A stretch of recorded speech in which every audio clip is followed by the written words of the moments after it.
Mesa de análisis. Como es habitual a esta hora aquí en Mega Noticias, lo invito a que nos vayamos de lleno a nuestra mesa de análisis. Le doy la bienvenida al doctor Eduardo Bakov Escudero, presidente de Métrica Educativa AC. ¿Qué tal, maestro? ¿Cómo estás? Gusto en saludarte.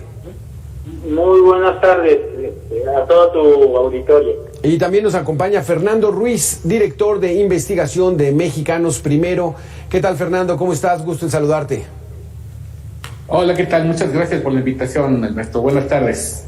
Vámonos de lleno, Eduardo Bakov. ¿Qué podemos entender como la nueva escuela mexicana? Los padres de familia que están ahorita ya preparando los útiles escolares, los uniformes, regresan el próximo 29 de agosto.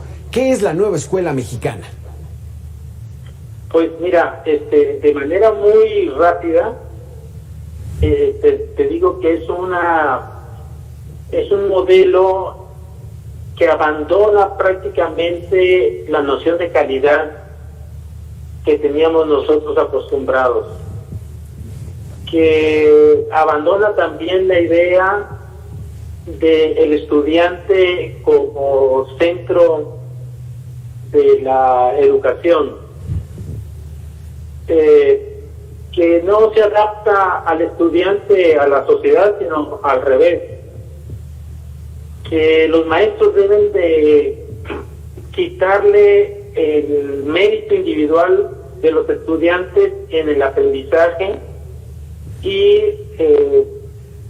fijarlo o concentrarse más bien en el grupo de estudiantes.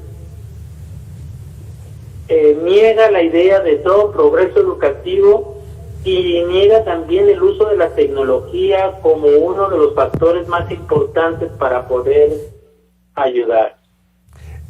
En fin, es un modelo complejo que trata de partir de cero, de no atender las cosas buenas o retomar las cosas buenas que se habían hecho en el pasado, Sí. Y de inventar el agua tibia de aquí en adelante. No me digas.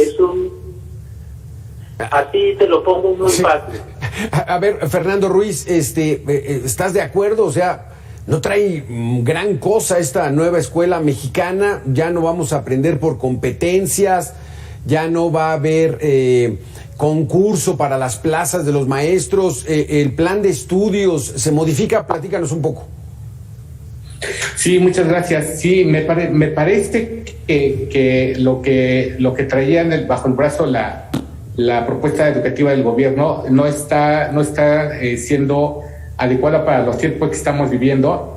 Me parece que, por ejemplo, esta gran iniciativa que habían planteado como para tratar de incidir en la pérdida de aprendizajes, me parece totalmente desatinada. Es decir, pensar en que la reforma del marco curricular es la solución a este problema, pues está fuera de lugar. Es más, ha resultado impertinente que se metiera esta discusión en estos momentos, cuando lo que necesitábamos era, por ejemplo, construir un marco curricular de emergencia para que pudiéramos concentrar todo el esfuerzo de los maestros en aquellos aprendizajes fundamentales que se está requiriendo, que todas las investigaciones que a nivel internacional se habían realizado y que nosotros mismos realizamos el año pasado, mostraron que había una pérdida de aprendizajes muy grave, que tiene que ser atendidas con nuevos mecanismos que la Secretaría debía haber construido y que no lo está haciendo. Lo único que ha logrado, ha sacado dos estrategias nacionales que no tienen ninguna vinculación con el presupuesto, que están desvinculadas, no hay una estrategia que articule todas las actividades que realizan las entidades federativas, y me parece que eso es una situación que está demostrando que este gobierno pues se le está dificultando la construcción de una estrategia coherente que permita. Ay, se nos fue. Entonces vamos contigo, Eduardo Bakov. Entonces, perdón, Fernando. Entonces, Eduardo, ¿qué podemos entender como estrategia educativa para el próximo ciclo escolar bajo esta directriz del actual gobierno? Mira, es cierto lo que el actual gobierno busca, porque por un lado no está atendiendo los efectos de la pandemia, que son desastrosos, tanto en el aprendizaje como en el abandono escolar, como en la infraestructura de las escuelas. Así va a tomar la nueva secretaria de Educación el barco, digamos, que abandonó la maestra Delfina. Y por el otro lado van a querer implementar un plan de estudios muy complejo en un mal momento, faltándoles muy poco tiempo para que termine el sexenio y en una situación en la que no saben cómo van a llegar los estudiantes en cuanto a su aprendizaje. Más o menos se calcula que vienen entre 1 y 2 grados atrás. Entonces, digamos, la forma en que ellos lo van a atender, pues no es clara y habría que ver qué es lo que la maestra Leticia va a hacer en este momento. No lo ha dicho todavía. No lo ha dicho. Fernando, ¿qué esperarías tú de esta nueva estrategia ya en el regreso a clases? O sea, ¿qué es lo que se van a hacer? ¿A qué se van a enfrentar los hijos de las personas que nos están viendo en estos momentos? Algo muy elemental que me parece que es el reconocimiento de que estamos en una emergencia educativa como pocas que se han producido en esta generación. En la presentación que hizo el presidente hoy en la mañana de la nueva responsable de la Secretaría de Educación Pública, lo que nos está mostrando es un presidente que parece no estar entendiendo qué está pasando en las escuelas. Me parece que el recuento que hizo ahí muy optimista, está ajeno a lo que está sucediendo en las escuelas, y eso me parece muy preocupante, porque si no hay de entrada un reconocimiento de lo que está pasando y cuáles son los retos más importantes que están enfrentando las escuelas y los niños, pues me parece que eso no va a generar ninguna estrategia que pueda resolver este tipo de problemas. La propuesta misma de la secretaria, a reserva de escucharla, como decía Eduardo, de escuchar qué trae bajo el brazo esta nueva responsable, en los próximos días ya nos estará compartiendo en declaraciones qué nos va a ofrecer, pero me parece que lo más importante es esto, que no vemos que el gobierno pues esté consciente de esta situación, y por ende, por ejemplo, el presupuesto que ha estado presentando estos últimos 3 años, pues no está vinculado con las estrategias que han estado generando estos desde el año pasado, porque no hay una articulación exactamente para definir el problema, los instrumentos y la medición que vamos a hacer para poder resolver y ver si estamos aplicando los instrumentos adecuados en el paso del tiempo. Entonces, me parece que no es alentador lo que estamos viendo, todavía nos están quedando a deber, y esperamos que en los próximos días sean más claros en cuanto a lo que vamos a hacer para recuperar los aprendizajes. No son claros con esta nueva secretaria que apenas hoy fue nombrada, Eduardo, pero ¿qué nos dejó la maestra Delfina?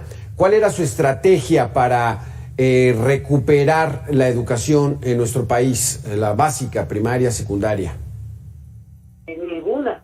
Ese es el problema, que la maestra Delfina, yo creo que nunca se sentó en el escritorio de Vasconcelos, y si se sentó ahí, nadie supo qué es lo que hizo ni qué es lo que pensó.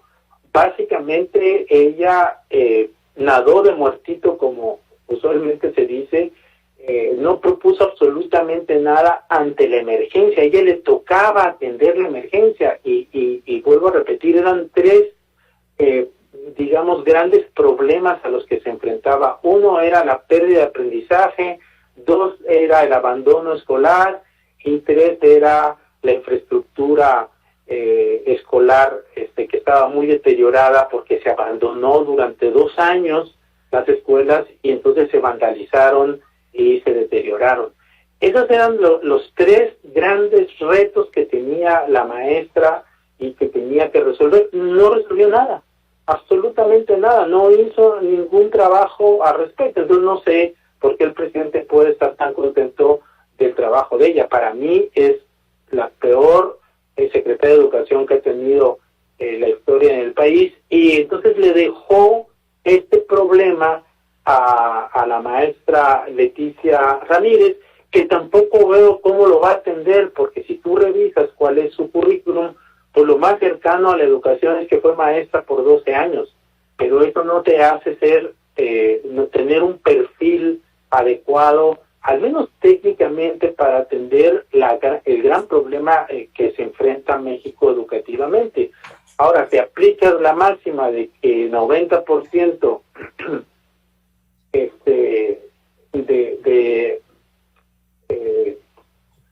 estar de acuerdo con el presidente y 10% de capacidad, pues probablemente que están utilizando digamos, esta fórmula, ¿no? Poca capacidad y mucha lealtad. Ahí estamos entonces. Retraso educativo, bueno, se perdieron muchísimas clases por obvias razones, por la pandemia, porque fueron clases a distancia y estas, pues bueno, no son muy efectivas como creemos. Deserción escolar, desertaron muchísimos alumnos y la infraestructura totalmente dañada. Fernando, ¿qué esperamos de los planes de estudio? ¿Estos se van a cambiar? ¿No los van a cambiar? Los libros de texto, la educación por competencias, es decir, que los niños participaran activamente en presentar ellos las clases, en prepararlas, en trabajar en equipo, todo eso se queda. Es que no entendemos cuál es el plan educativo que vamos a empezar a ver a partir del 29 de agosto. Eso es algo que van a plantear el día de mañana. Vamos a ver en qué ha resultado toda esa gran cantidad de asambleas que han realizado supuestamente para recuperar las propuestas que desde el magisterio estuvieron emitiendo durante este año, pero me parece que no han logrado aterrizar una propuesta mucho más coherente. Nuestra sospecha es que van a terminar transmitiendo la responsabilidad en el diseño de la implementación a los maestros, porque ni siquiera tenemos los resultados ni siquiera han empezado los pilotajes para ver cómo esta propuesta que plantearon al inicio del año va a ser aterrizada por los maestros en los aprendizajes y en las planeaciones que ellos realizan habitualmente. Los pilotajes que se iban a realizar, pero están contemplados realizar unos pilotajes para el ciclo 2022-2023, pues no se han realizado. Entonces, no sé qué vayan a presentar el día de mañana, pero todo indica que le van a delegar la responsabilidad a los maestros para aterrizar algo que me parece todavía muy confuso, muy general, que va a generar un montón va a desviar mucho la energía que deberían estar los maestros concentrando en ver cómo aprovechan mejor el tiempo para remontar el enorme pérdida de aprendizaje que ya comentaba Eduardo, que dependiendo de las metodologías, pero estamos, por ejemplo, nada más para darles el dato, en una evaluación en casa que hicimos a más de 2,000 estudiantes, solamente 1 de cada 10 estudiantes pudieron resolver operaciones con fracciones, que son, por ejemplo, es una competencia que tienen que estar manejando desde desde cuarto de primaria, y los chicos de secundaria de 14 y 15 años no lo pudieron resolver. Nos parece que eso muestra un poco la profundidad de la situación en la que estamos viviendo, y que de repente involucrarlos en una articulación de contenidos de una forma muy compleja para que pudieran ellos estar adquiriendo sus aprendizajes que perdieron durante la educación a distancia. Sí. Pues va a ser uno de los retos más importantes, sin contar con apoyo de la propia Secretaría, porque esperamos que en la presentación del presupuesto 2023 sí, pues se creen programas que permitan atender este tipo de situaciones en un contexto donde incluso la parte socioemocional ha cobrado de relevancia, porque es uno de los elementos que están también incidiendo en las dificultades que están enfrentando los estudiantes para poder concentrarse justamente y aprender de una mejor manera sí, en las aulas de las escuelas mexicanas. Eduardo Backhoff, yo sé que es poco tiempo, pero de entrada, ¿cuál pudiera ser una estrategia práctica, efectiva, para empezar a resarcir toda esta pérdida de tiempo después de los 2 años? ¿Qué? ¿Ampliar las horas en las escuelas o dejarlos con mayores cursos? No sé, ¿cuál pudiera ser, Eduardo? A ver, yo diría, básicamente cuando tú tienes un problema, y sobre todo un problema tan grande, lo primero es valorarlo, evaluar de qué tamaño es el daño que te ocasionó, en este caso, la pandemia. Y parece que nuestro gobierno, especialmente el presidente, tiene una aversión a la palabra evaluación para cualquiera de los propósitos que se presentan. Pero tú tienes que evaluar, tienes que valorar. Si no le quieres evaluar, evaluar, pues no le llames evaluar. Tú tienes que valorar el tamaño del daño que tienes. Van a haber niños que lleguen a quinto de primaria y que no sepan leer y escribir ni las operaciones básicas. Eso va a suceder, y van a suceder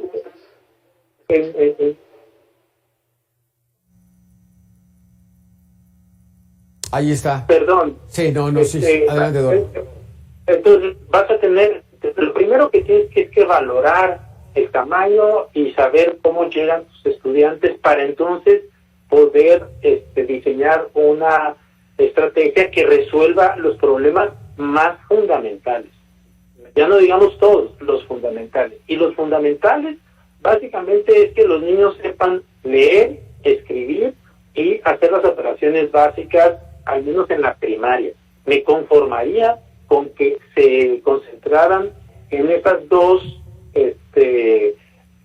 competencias fundamentales en estos, en estos niveles.